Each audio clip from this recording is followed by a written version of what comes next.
गोकुळ गाईच्या दुधाच्या दरात 2 रुपयांची वाढ। दुधाचा दर 54 रुपयांवरून 56 रुपये प्रति लिटर। दूध संघांना दिलासा।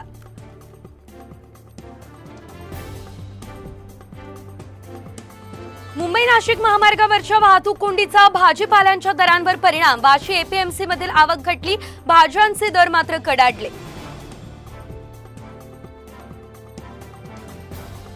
परीक्षेच्या 2 तास आधीच प्रश्नपत्रिका तयार होणार। नीट पीजी बाबत गैरव्यवहार टाळण्यासाठी केंद्रीय गृह मंत्रालयाचा मोठा निर्णय।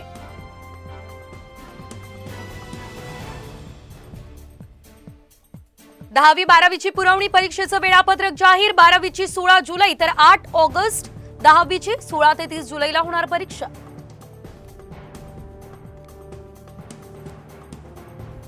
झिकाचा एकही रुग्ण परदेशी न जाता संसर्ग कसा झाला? पुण्यातील जिनोम सिक्वेन्सिंग विज्ञान संस्था घेणार शोध।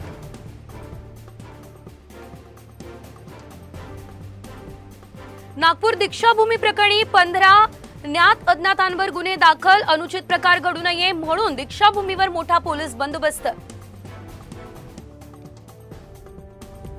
नाशिकच्या नांदगावात शरद पवार यांच्या राष्ट्रवादीचं उपोषण। शेतकऱ्यांच्या विविध प्रश्नांसाठी 4 दिवसांपासून उपोषण सुरू।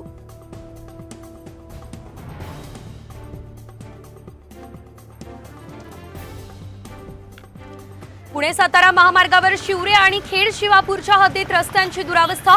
मोठे खड्डे पडल्याने वाहन चालकांना मनस्ताप, प्रशासनाचं दुर्लक्ष।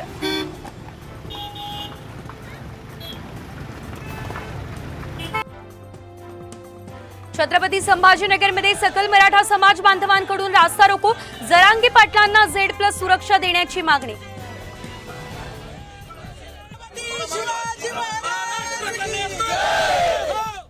राहुल गांधी पंढरपूरच्या वारीत सहभागी होणार। पवारांच्या निमंत्रणानंतर राहुल गांधी 14 जुलैला येणार महाराष्ट्रात।